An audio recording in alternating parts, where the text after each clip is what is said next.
Hello everyone, thanks for joining us on this edition of The Inside on Equinox Television. I am Babli Jonathan.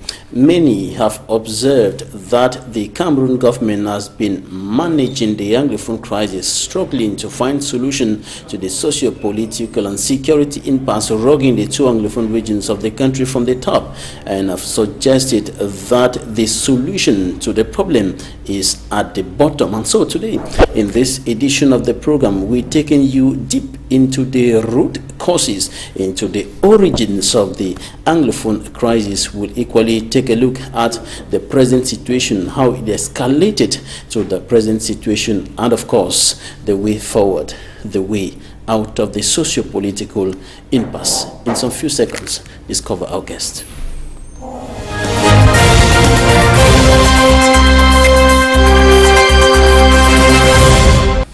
Thanks for joining us. Our guest in this edition of the program is Dr. Simon MUNZU. He was one-time Deputy Special Representative of the United Nations Secretary General for Ivory Coast. He is the founder of the Anglophone Cameroon Dialogue Forum. So you're welcome to the program. Thank you very much. Thank you. You've been working on this crisis for quite a long time in the United Nations with the recent forum that you created, the Anglophone Cameroon Forum, and of course in other spheres you have been working on this issue. What are actually the root causes of this crisis which the country is experiencing today? Well, I mean, as you say, I have taken an interest in this matter for more than 25 years now, because I participated in the technical committee that drafted, or that was set up by the tripartite in 1991 to draw up a new constitution, and this matter featured very much amongst our concerns at the time. You also know that I was one of the three people who convened the first and the second All-Anglophone Conference in Buea in 1993 and the second in Bamenda in 1994. And in many other ways, I have participated with other people in conveying the fact all these years that there was indeed an Anglophone problem. And if you ask me what are the root causes of the problem, I think for your viewers to understand that, we need to remind ourselves of certain aspects of the history of colonization and decolonization of our country. God did not create a country which he called Cameroon. Cameroon as a country is a construct of colonial powers. We had our territories, we had our people, but those territories and those people were never called Cameroon until colonialists gave the territory the name Cameroon, which derives, as you know, from the Portuguese word for prawns. And since then, the division of our territory amongst colonial powers, first all of it to the Germans, and then between the Germans and between the British and the French, was again the act of colonial powers. Now, when you put yourself in that context, what did we have? With the division of the territory between France and Great Britain,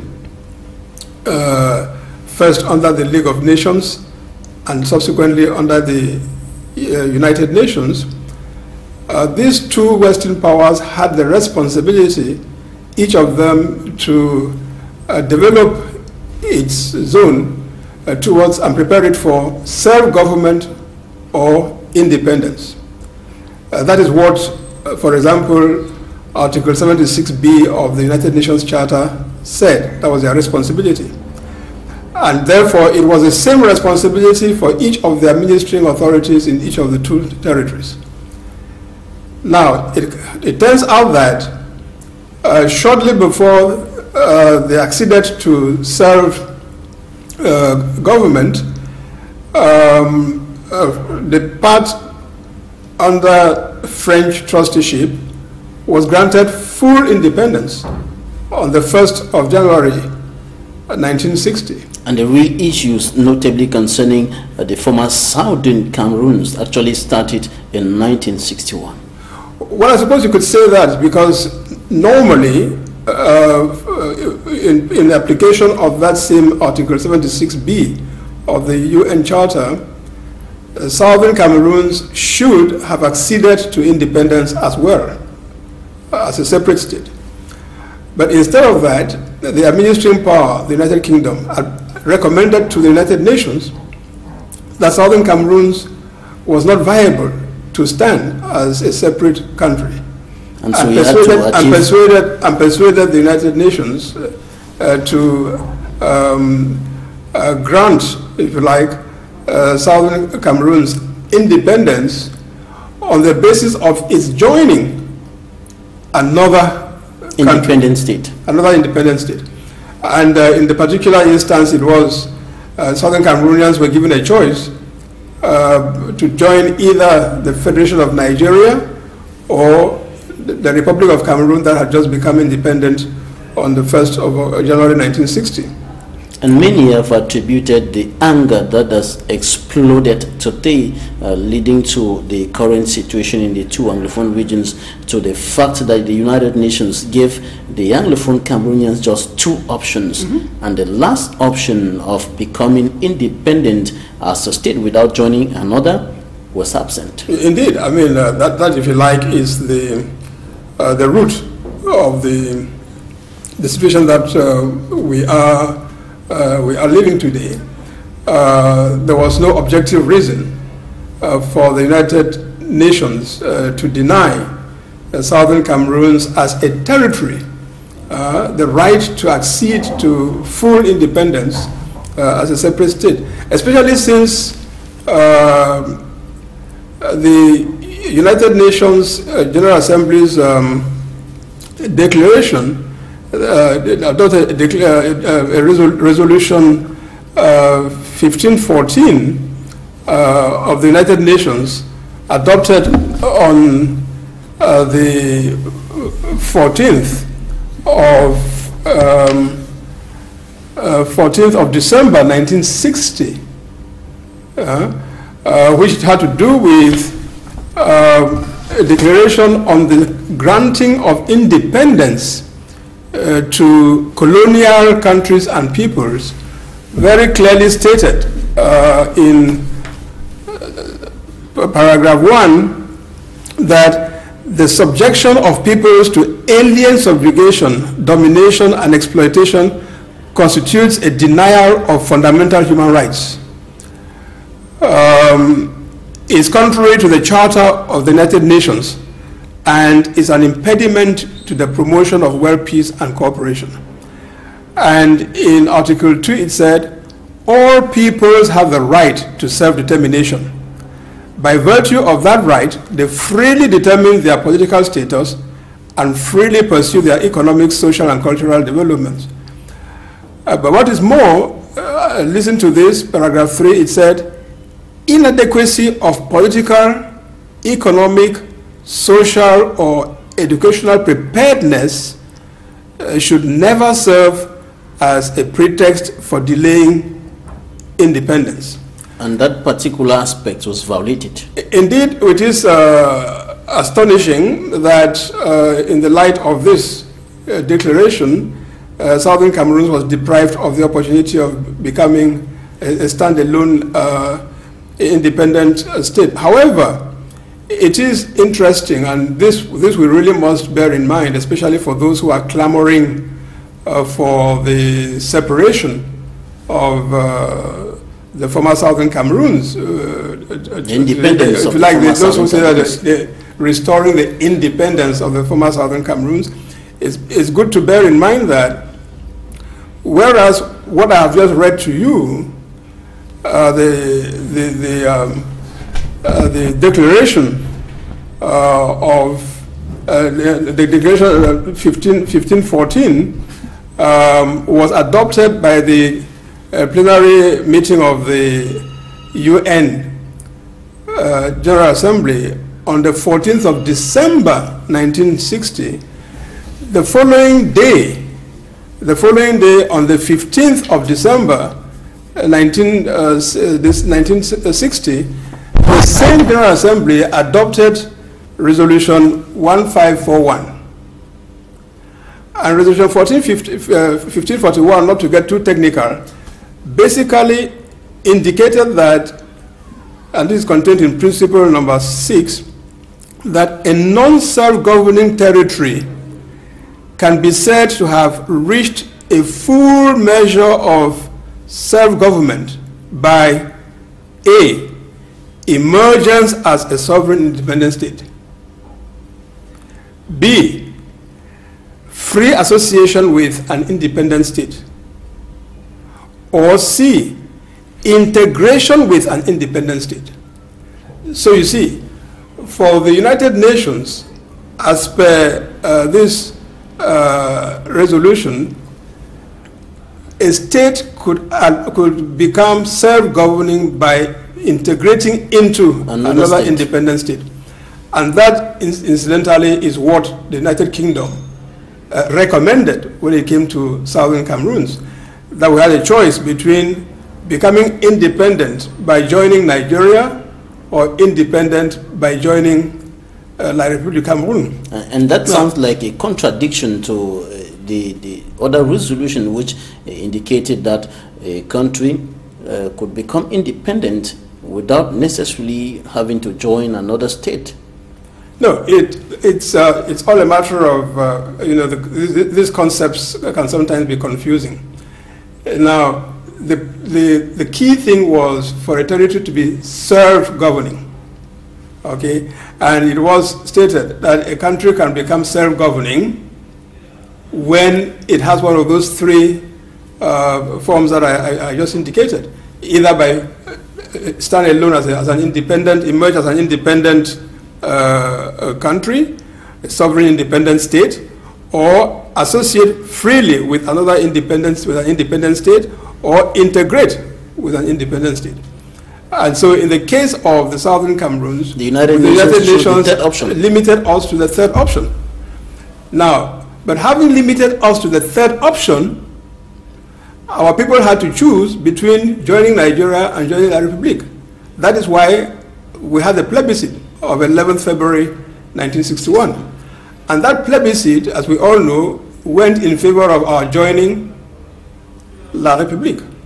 So, while others joined Nigeria. Yeah, so exactly, while Northern Cameroons decided to join Nigeria. So for the United Nations, our people on the 11th of February 1961 decided freely to gain independence by joining La République du Cameroun.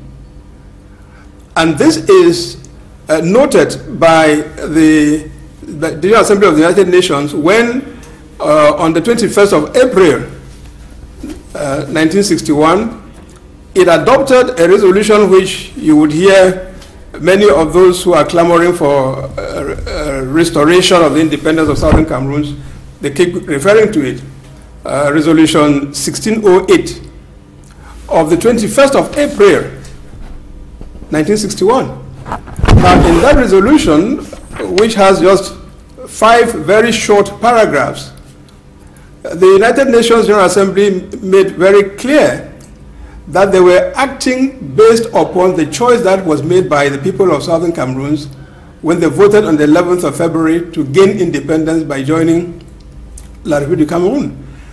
That is the result of the plebiscite. The result of the plebiscite. It was endorsed by, the results were endorsed by the General Assembly. The General Assembly considered that, and it's good to read this, that with respect to, it considered that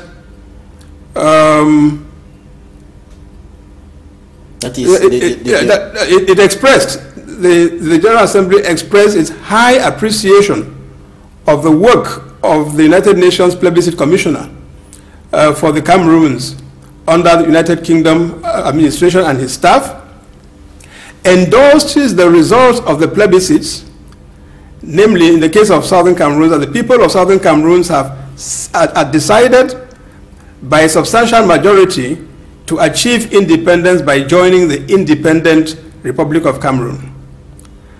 And the General Assembly went on to add that this decision was made by the people of Southern Cameroon through democratic processes under the supervision of the United Nations, and therefore should be implemented immediately. The Assembly should be implemented immediately. The Assembly also noted that the people of Southern Cameroon had freely and secretly expressed their wishes with regard to their respective futures in accordance with General Assembly resolution, and so on and so forth. So the General Assembly of the United Nations fully endorsed the results of the plebiscite. Exactly. But some have raised the point that there is no official document at the United Nations that can be qualified as the birth certificate or the marriage certificate of the former South and East Cameroons. Yeah, I've heard that theory advanced. People even speak of us being in Jumba marriage since then. Yes. No, once again, we have to take ourselves to Resolution 1608 of the 21st of April, 1961. Remember that before this date, the government of Nigeria and the government of the Northern Cameroons and the United Kingdom had engaged discussions, negotiations as to what would happen, what would be the status of Northern Nigeria in the event of its joining, Northern Cameroons in the event of its joining the Federation of Nigeria. And what the parties agreed on was that Northern Cameroons would be integrated into the northern region of Nigeria. In those days, Nigeria had just three regions: the northern region, the eastern region, and the western region. And that within that northern region of Nigeria, Northern Cameroons would become a province. They later on named it the Sardauna province. Okay, so by the 21st of April 1961, all negotiations between the United Kingdom, Nigeria, and Northern Cameroon, with respect to Northern Cameroon joining Nigeria, had been completed. Consequently, the United Nations General Assembly decided that with respect to the Northern Cameroons, the trusteeship agreement will end, and therefore Northern Cameroons will achieve independence by joining Nigeria on the 1st of June, 1961. But with respect to Southern Cameroons, as at that date, 21st of April 1961, the negotiations were still going on between the government of Southern Cameroons, the United Kingdom, and the Republic of Cameroon. And so what the General Assembly did in this same resolution was, and that is paragraph 5 of the resolution, was to invite the administering authority, that is the United Kingdom, the government of the Southern Cameroons, and the Republic of Cameroon to initiate urgent discussions with a view to finalizing, the word is finalizing, before 1st October 1961, the arrangements by which the agreed and declared policies of the parties concerned will be implemented. In other words, these three parties had to pursue their discussions, their negotiations, to see, to conclude on the terms on which Southern Cameroons would integrate with the Republic of Cameroon. And they did. That's what we had after this adoption of this resolution in April. In May, the parties met in Buea. In June, there was an all-party conference in Bamenda. In July, the parties met in Fumban. In August, the same parties met in Yaoundé, and so on.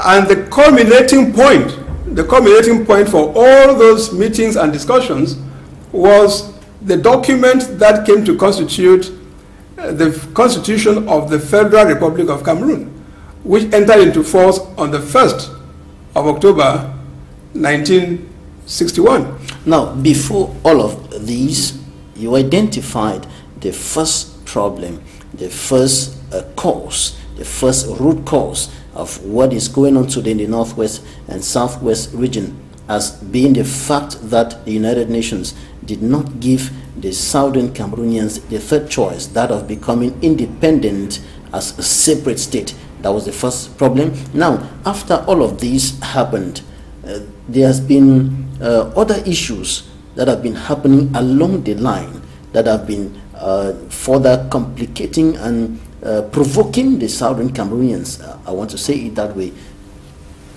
Yes, of course. The problem, after all, if you like, ultimately the problem as we are living it today lies in the fact that the basis on which the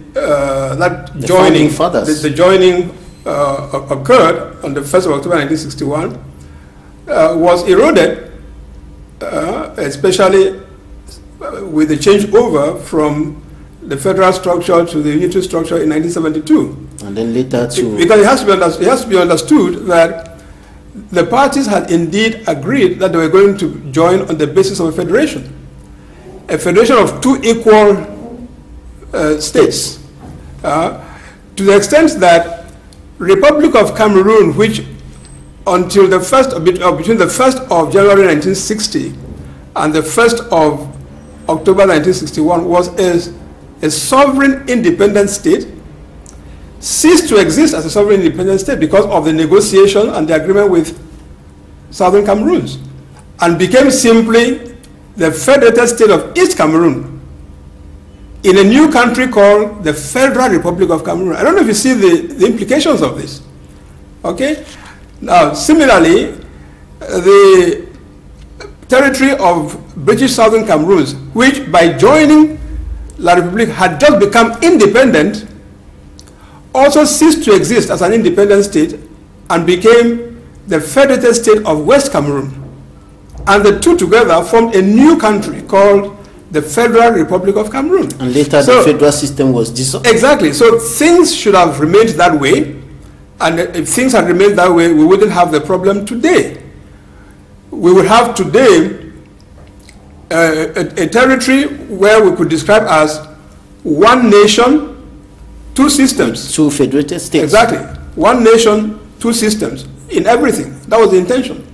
And so the real evil in this whole thing began when, under the auspices of the first president, President Ahijo, the federal system was abolished and a unitary state was proclaimed. And since then, there has been the systematic erosion of the institutions, the practices, the procedures, the way of doing, the way of being, everything which Southern Cameroons brought into that union. And incrementally over the years, it has gotten worse and worse and worse and worse. And it became clear. And it got to the point where the people cannot take it anymore. And it became clear to Southern Cameroonians that this was an intentional plan to wipe off the Southern Cameroons that existed as a separate state with its own cultures, its own ways of doing things. When the system changed, or the name changed from the Federal Republic of Cameroon to the United Republic, and then later to the Republic of Cameroon. Indeed, I mean, this is the heart of the problem. So the Anglophone problem is not all this talk about bilingualism and multiculturalism and living together and all of that. No. The problem fundamentally is that since 1972, progressively and with increasing intensity, the Southern Cameroons as a state, meaning a people with a territory, a population, a system, were constantly wiped out.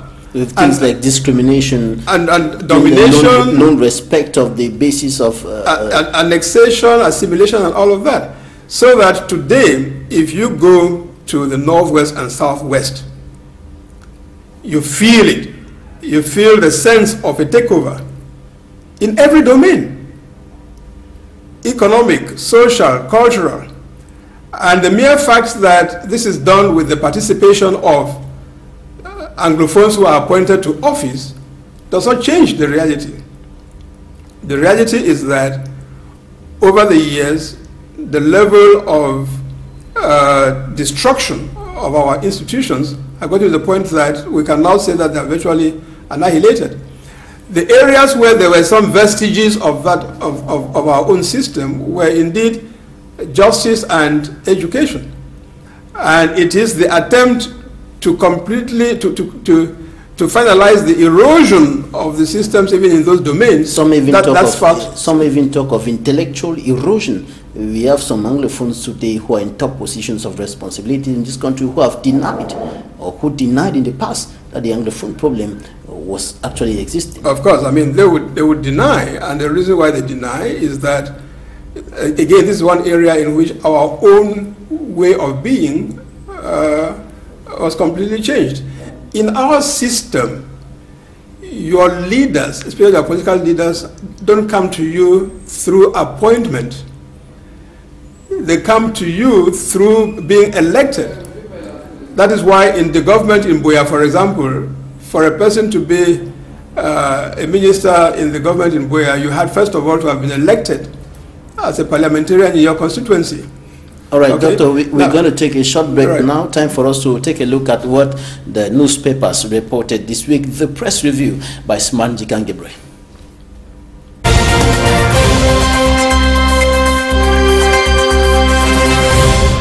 The Listening to the People Talk mission for the promotion of bilingualism and multiculturalism to Bamenda, the arson attacks of houses as the Anglophone crisis continues, and the outing of Me John Frundi on the Menka Piyin massacre covered front pages of newspapers this week.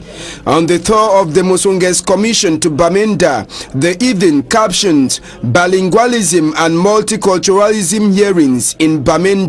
Musunge Commission pelted with hard talk and added that Dr. Nick Ngwayem asked for a transitional government before elections, and Honorable Paulinus Juam says commission is poisoned gift to Musunge to soil his reputations. The Post says Northwest population tells Musunge, we are tired of commissions. This comes at a time that human lives are lost, property vandalized daily. The Horizon on its part, talking on the same issue, says Northwest inclined to political way out as elites question relevance of the Musunge Commission and sympathizes with separatists. And The Voice reported that Musunge uploads Bamenda's hard talk to Bia as the crisis intensifies on the field. The Star reported that Minister Aremengo's house burnt in Manfe.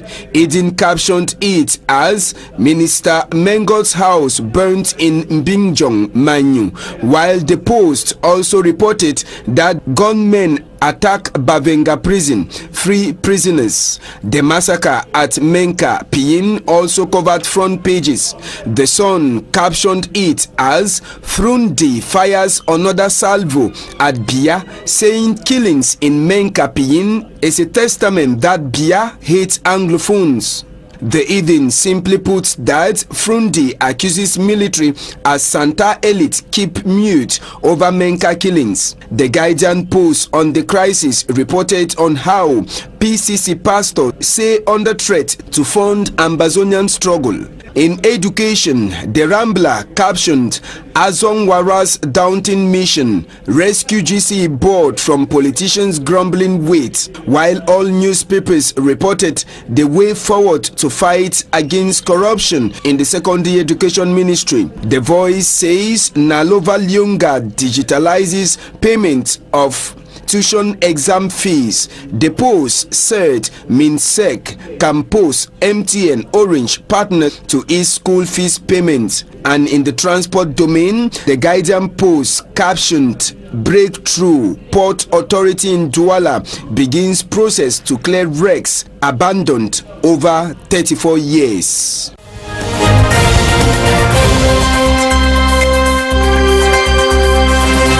The press review by Smart Jikangebre. Dr. Simon MUNZU, you were one-time Deputy Special Representative of the United Nations Secretary General in Ivory Coast. You were equally a member of the International Commission for Inquiry for Mali. You were equally, or you took part in the Yaoundé Tripartite Conference in October 1991, and you are the founder of the Anglophone Cameroon Dialogue Forum.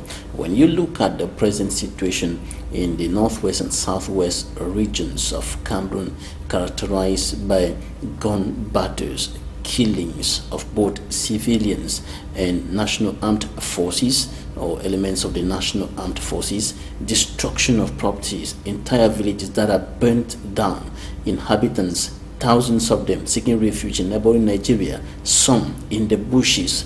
What's your take on all of this? I am, of course, very distressed and very concerned and very disturbed.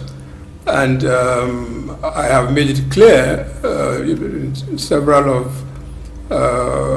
occasions that this is a situation that is untenable and which we as a national community ought to bring to an end as quickly as possible.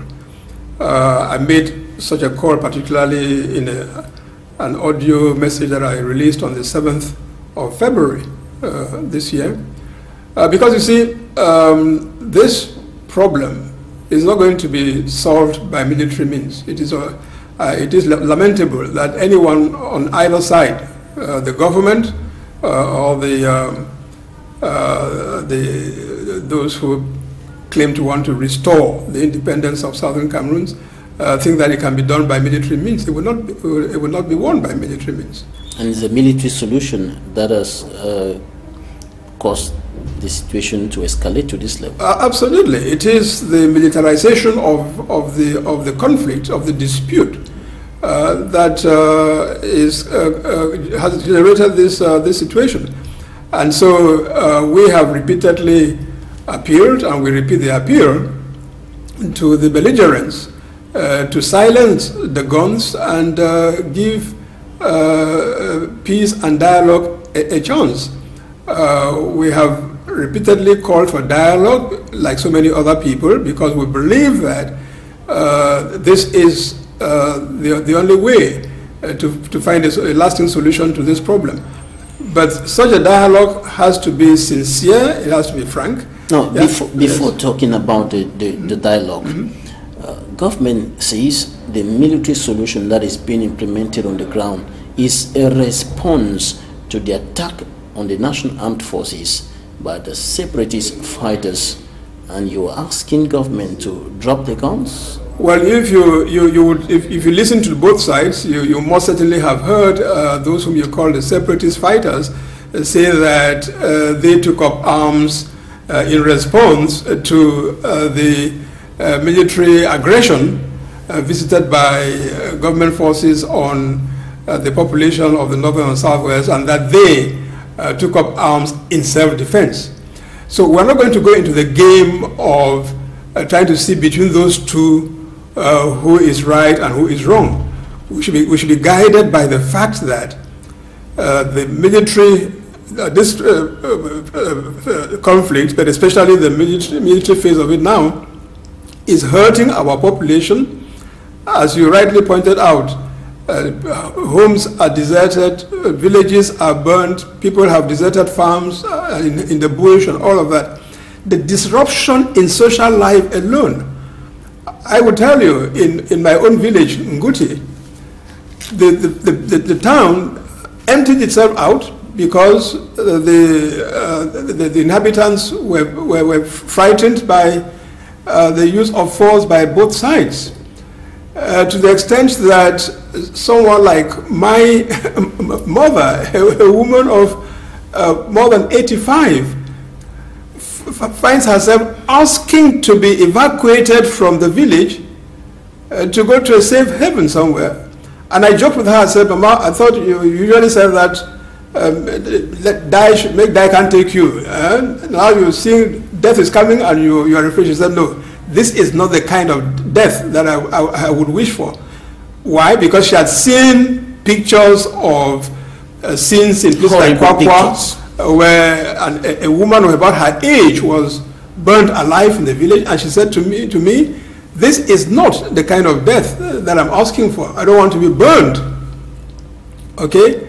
My own nephew was shot in cold blood, again in Guti, on the 20th of September. Someone who had nothing to do with anything. Okay? And I'm sure that each and every one of us has their own story, their own example of these cases.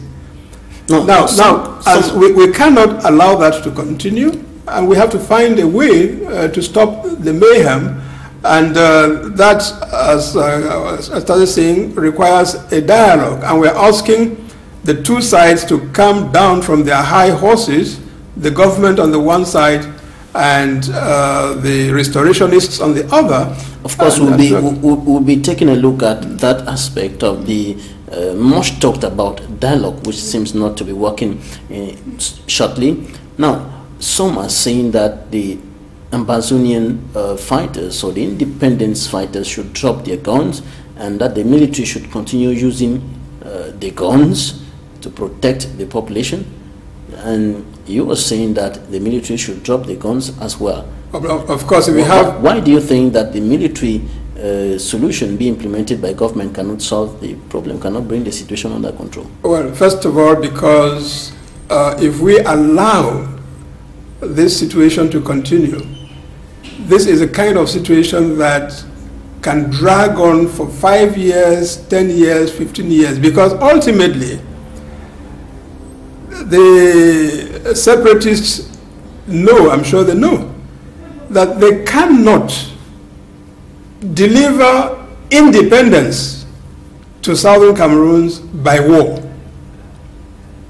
They may want, they may take pleasure in fighting, but all they will do is fight. And for now, in fact, there has been these opportunistic killings, and the killings can never be pleasure. Well, exactly. So that's why I say pleasure, because if they didn't take pleasure in it, they shouldn't be doing it. And they are fighting for a cause. Yes, they are fighting for a cause which they should know cannot be won by military means, unless they have decided that southern Cameroons and southern Cameroonians should be subjected to this treatment for the next 5, 10, 15, 20 years, 30 years. Maybe cynically they want to do that. They will say, well, it happened in South Sudan, it took them about 30 years to get independence. Eritrea, it took them about 30 years as well. And there are territories like the Polisario, where they've been fighting for more than 40 years now, they still haven't got their independence. We know that in Catalonia, in Spain, they've been fighting for heaven knows how long. In Northern Ireland, see for how long the IRA fought and without achieving results. So there is no need to delude themselves that merely by taking up arms, they are going to deliver that independence to southern Cameroons. Therefore, there is no need for anyone to die for that. Instead, we should all recognize that there is a genuine Anglophone problem in terms of the departure from the original agreement that was made to the detriment of southern Cameroons and southern Cameroonians, and that we have a legitimate right to insist that we get back to the arrangements of 1961, where the character of our country is translated through the will of two people on two territories who came together, continuing to live harmoniously with their two systems. When we talk about living together is in terms of us going to the same supermarkets or to the same bars or to the same farms. It includes allowing our two heritages to coexist. And this is what many international and even local politicians, non-governmental organizations, civil society actors have been singing for quite a long time now. Is it a problem of lack of political will? It is definitely a problem of lack of political will, because as you say, in terms of the call for dialogue, everyone has called for dialogue, including, incidentally, the head of state, President Biya.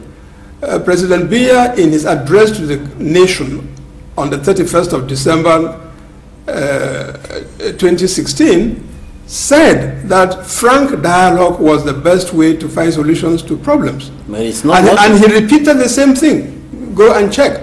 Repeated the same thing in his speech to the address to the nation 1 year later on the 31st of December 2017. But it is paradoxical to talk about dialogue and at the same time you are implementing a rigid, I want to call it that way, rigid military force. That's exactly what we're saying, that it is astonishing that the president would himself declare repeatedly that dialogue is the best way, and yet not take the steps that we've all been asking for in order to organize a frank and inclusive dialogue. And I have heard some people in government circles say, well, the president wants to dialogue, but whom should he dialogue with? Dialogue, but at the same time, the state or the form of the state is non-negotiable. Well, the president said, the president said, that means we cannot put federalism on the table, well, we cannot put secession on the table and discuss. That, if you like, was the starting point, as it were, of the president when he said, in that same speech I was referring to on the 31st of December 2016, he invited Cameroonians to engage in constructive dialogue, to bring up constructive ideas on everything except the form of the state. He said so. But you know, a head of state that is accepting something and rejecting it at the same time. Yeah, I mean, everybody has their starting point on an issue based on the situation, the state of information he had as of that moment, based on the analysis of the situation that was presented to him by his aides, by his staff, based on the proposed speech that his staff may have given him to make on that occasion, he said what he said. But that does not preclude the possibility of him having a rethink, recognizing that you cannot, in the context of this crisis, say that the form of the state is not negotiable, cannot be discussed. No, it can be discussed, and it has to be discussed, because the final solution to this problem will entail the restoration. And if we talk about restoration, it's not so much restoration of independence as some people want. It has to be restoration of the agreement that the two parties arrived at in 1961, which formed the basis for unification. We can restore that. And the multi-million-dollar question, Doctor, is how possible is that?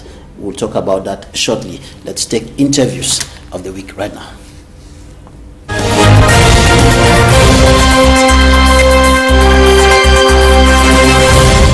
They said the deer of Santa has not been to the scene of incident. The SDO has not been there to see what happened. So when you see all these things, and Isaac Chiroma said he got where the army told him. The army will tell you what they want to tell you. But what is it that he recorded from the floor, from the people involved? So these are the things that make me feel that this thing was a government plan. One, everybody was killed. Those that survived and were taken to hospital were taken out of hospital as shot dead, with innocent people who were not involved. They only wanted to help a bleeding person. And young abducted girls were killed. The young boys that they abducted from the village, gave them beef to eat and this and that, were all killed. It was a manslaughter. And with all this, I think that Mr. Bia in the not long distant future will be charged on crimes against humanity. When it's a group of them, we don't know the actual number that they were here. But finally, a group of soldiers just came and got them down, neutralized everything. Shooting. The guy started shooting the house. The soldier reacted. Soldier collected the arms and went with them with knives, machete, all the like gone. And they've been here for how long?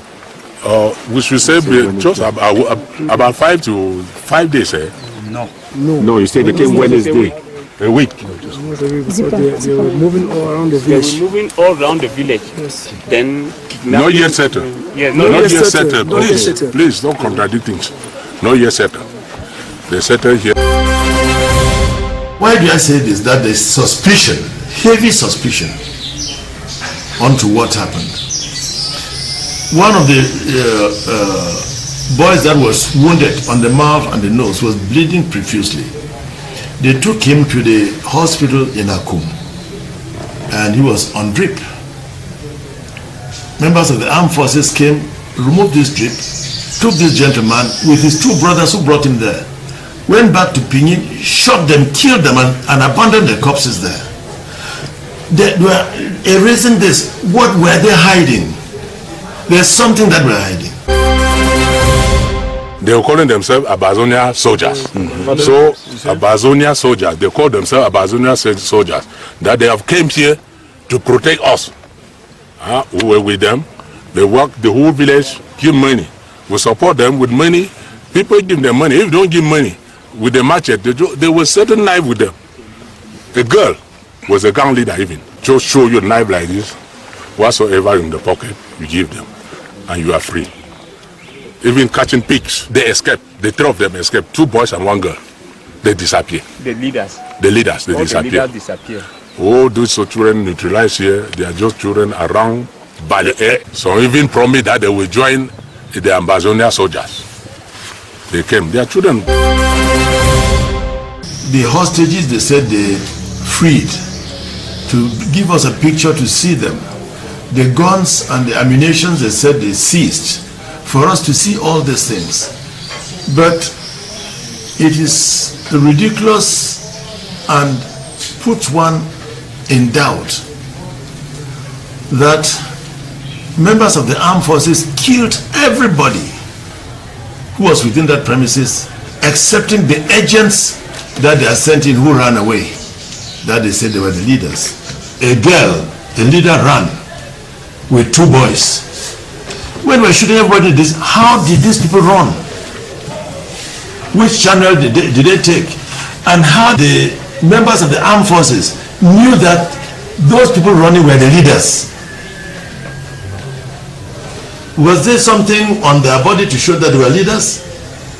So that's why I'm saying that there's so much doubt casted around the whole scene that we think that it was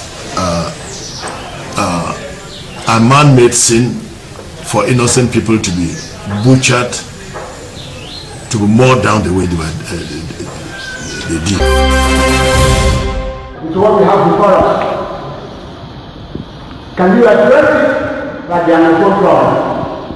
Let us stop deceiving ourselves in this country, where the people freely came to meet their brothers who were already independent, so that we could form one country and see how to go ahead to leave a better place for us. Where there's so much arrogance on the part of the few who are chopping fat on the resources of this country, where there is marginalization.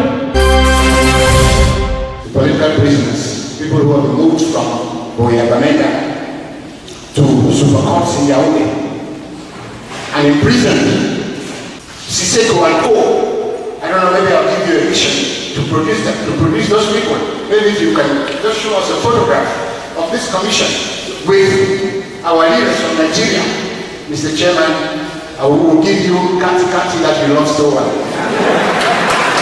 So we are calling on you to give peace a chance. Call that inclusive inclusive dialogue. That inclusive dialogue is going to include all of our brothers and sisters who are in the diaspora. All of them. All of them. In the past, I usually have about close to 400 pupils, 371 actually. But this time around, because of the fear that parents have nurtured, the children have nurtured, a day comes you don't even have a child. Some days you have about 10, some you have 20. The highest number that I recorded this academic year was about 55, which is not up to half the population. I just look at the future of the children. I don't know where they are leading to. So this crisis is really worrying in this community. I know out there schools are going up despite the crisis, but here a lot of fear has covered the parents that they don't really have the free mind to send their children out. I've gone to the palace to talk with the chief, the notables, to see how we can sensitize parents. Because at times in the churches we find around, they don't even give you a chance to talk about school. So we mostly use by the traditional authorities to see how they can follow up in the quarters to bring children. Even you call for PTA meetings, the parents too, they are scared, they are never coming. So Geoffrey's demise has created a very big vacuum in the journalism landscape. For almost 2 weeks now, I've not gone to press. Geoffrey played his role well. If God gave him a short role, then he has accomplished it, and I wish him a safe trip to meet the Creator. After this project, there's going to be a real added value. I can name on exploitation, on the environmental area and security area. So environmental area, for example, I can tell you the array constitutes a break on a river, and this river is a river with high current. So with a break, with a barrier in a river, the natural flow of water is being modified. Therefore, we have increase in sedimentation. A lot of mud is being deposited and is increasing the quantities to be dredged. We know we are going to gain in dredging. Many areas are going to be dredged because after removing the wrecks, we are going to dredge and we now gain the full capacity of our jetties using. And then in security, the boat can navigate in a much safer manner.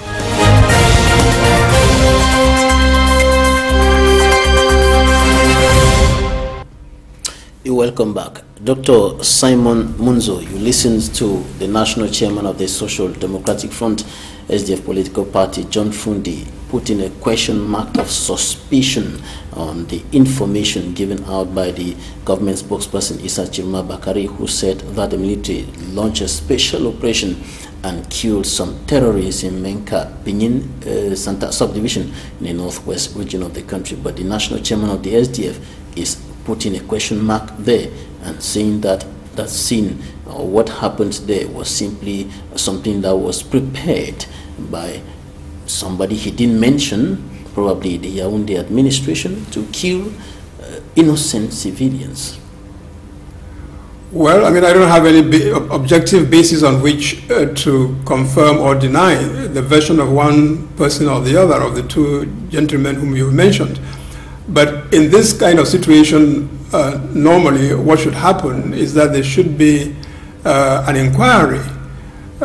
So the government ought to allow, in this country we have a National Human Rights Commission, we have NGOs that are working in the domain of human rights, we have in Yaoundé a regional center for human rights and democracy. So there are mechanisms that can be put in place, that can be triggered to carry out an investigation, fact-finding in a situation like this, and so that we all know, we all get the truth. Unfortunately, till now, not even the senior or the divisional officer of Santa has been there, not the senior divisional officer of the Mezam division, not even the governor. Yeah, John Fundi was on the ground. Which is deplorable, and that again is what reinforces in the population the sense that Yaoundé doesn't care that they don't care about the population of the southern Cameroons. They don't care about what happens to our people. They don't care about what happens to our territory. They don't care what happens to our lives and livelihoods. And that is no basis for promoting proper living together. So now, when you look at the extent to which the crisis has escalated, earlier you were talking about restoring the nation. I want to put it that way, restoring the unity of the nation. How possible is that today? Well, there is no doubt that the unity of the nation has taken a great knock in this crisis. At first, I was one of those who believed that even though we had this problem at the level of institutions, because this was a governance issue, the dismantling of our institutions, marginalizing us and all of that had happened within the framework of the running of state institutions in all areas. But this crisis, especially since it became militarized, has brought with it the danger that it is beginning to take the form of a conflict between communities. A civil war. And that's terrible. I mean, it was never, this was not a conflict between Anglophones and Francophones. It was the grievance of the people of Southern Cameroons vis-a-vis the governing elite in Yaoundé, who over the past 56 years have run the country in a way that violated the basis on which we came into this union. But these past few weeks and months, since the struggle, the conflict went military, we are beginning to witness exacerbation of tempers in a way that, if we are not careful, it may degenerate. The next point of degeneration will be to turn it into an inter-community Anglophone-Francophone conflict. And that would be terrible. It can be avoided, and the way to avoid it is for the president to do what he has been urged to do for more than 2 years, close to 2 years now. You're talking about dialogue. A genuine dialogue, and let it be inclusive. Even those who are branded as terrorists and secessionists and all of that, they are Cameroonians.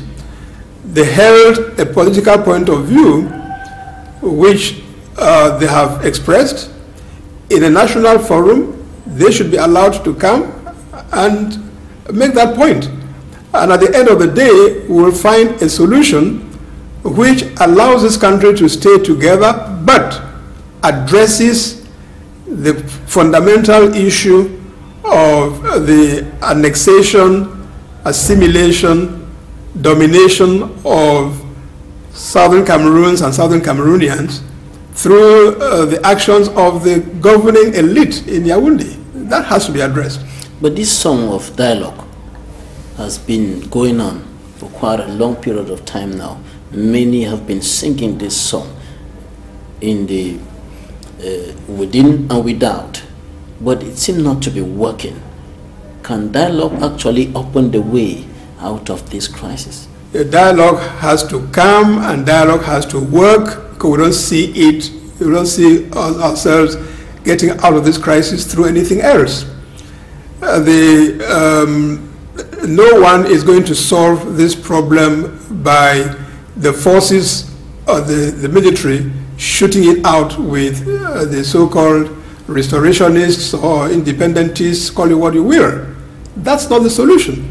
And yet another issue. And we believe that if the government were to pay attention to this call for dialogue and be prepared to sit down with the people, the population, the people of Southern Cameroons, and discuss, that would provide a basis on which one can reason with those who are clamoring for secession and separation. They may well be led to have a rethink of the situation, reconsider when they realize that, well, okay, what provoked this was the sense of alienation of Southern Cameroonians in their own country. But now that measures are being taken to correct that, okay, let's give the living together a second chance. That's possible. It is not impossible to talk to those who have, as it were, rebelled against the republic to come back to the house. But for that to happen, I can imagine that for that to happen, they need, like the rest of us need, to see that the government in Yaoundé is seriously engaging a process of dialogue on this issue. It is only through dialogue that it is going to be resolved. I don't see these high-handed methods bringing a solution to this problem.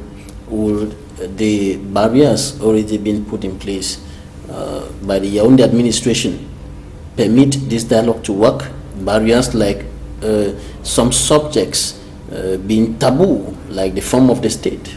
Well, as we said earlier, I would like to think that that was the initial, you know, that positions have shifted considerably. Let's face it, there's been a considerable evolution from, you remember that someone like Minister Tanganji said from the beginning that there was no Anglophone problem, and then he came to admit that there was an Anglophone problem, to the point of saying, I don't know on what basis, that it has been solved 90%. Now, you cannot say that a problem which you said did not exist has been solved 90%. So there's been a lot of confusion in governmental circles, including the fact that we noticed that there doesn't even appear to be any focal point in government, a focal point on this Anglophone problem. Is it the Prime Minister? Is it the Secretary General of the President's office? Is it the Director of Civil Cabinet in the President's office? Is it the Minister of Defense? Is it the Minister of Territorial Administration? Is it the Head of State himself? You and I, observing the scene, don't get a sense that there is a focal point on this issue who is coordinating governmental reflection and action on the issue, and who therefore is like the interface with the Southern Cameroonian community in our country. And you earlier indicated that the dialogue should be something that will bring together everybody. Absolutely, it has to be on the same table. Yeah, it has to be inclusive. But there are some who are in jail today. Sisiko, Ayub Tabe and his collaborators, and many others, even journalists like Mancho BBC, journalists like Awa Thomas, yes, and others who are still in jail today.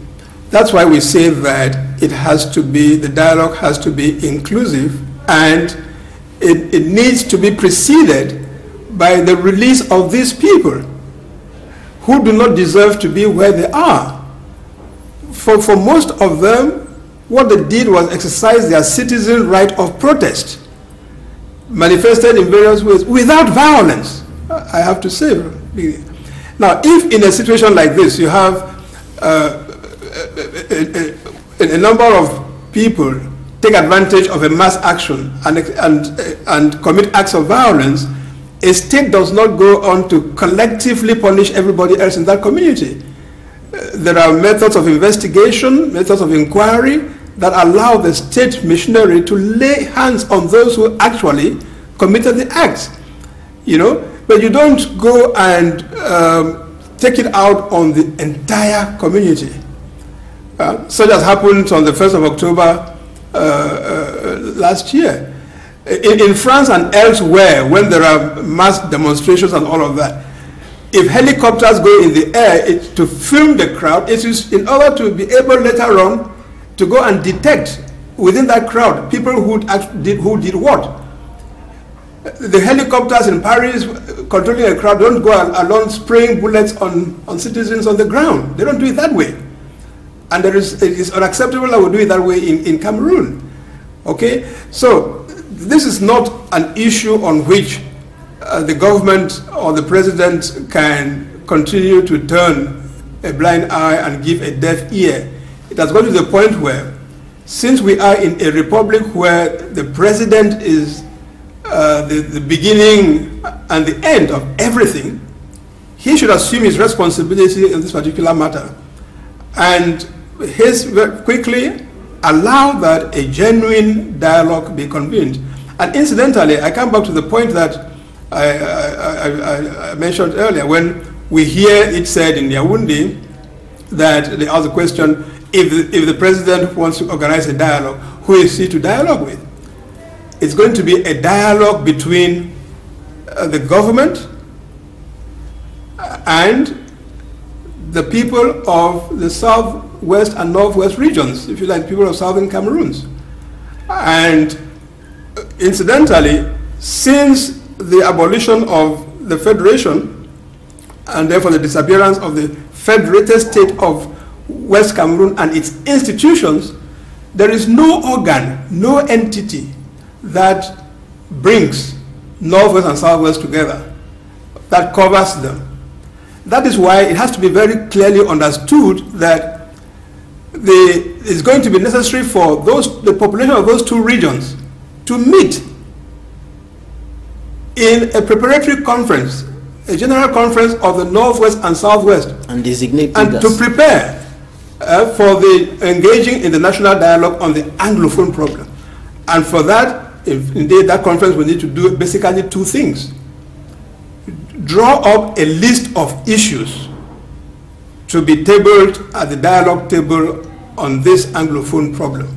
And second, designate the people who would go and talk on behalf of the people of Southern Cameroons. All right, Dr. Simon MUNZU, one-time Deputy Special Representative of the United Nations in Ivory Coast. You were equally a member of the International Commission of Inquiry for Mali, and you are the founder of the Anglophone Dialogue, the Anglophone Cameroon Dialogue Forum. Thanks for accepting to be a guest in this edition of the program. Well, thank you very much, Jonathan. Thanks for having me. It's always a pleasure to participate in the effort to inform ourselves on this terrible situation in our country. We all pray the Almighty God that He will enter the hearts and minds of those who have the power of decision in this matter on all sides, and that we ultimately get out of this sooner than later, so that at least life can return to normal in our towns and villages where the population is suffering. And it's difficult to think that those who claim to govern us would be indifferent to this situation and just spend a lot of time on rhetoric. Thank you very much. Thanks, Doctor. Thanks, ladies and gentlemen, for staying with us in this edition of The Insight. Take the appointment for next Sunday, 6 o'clock.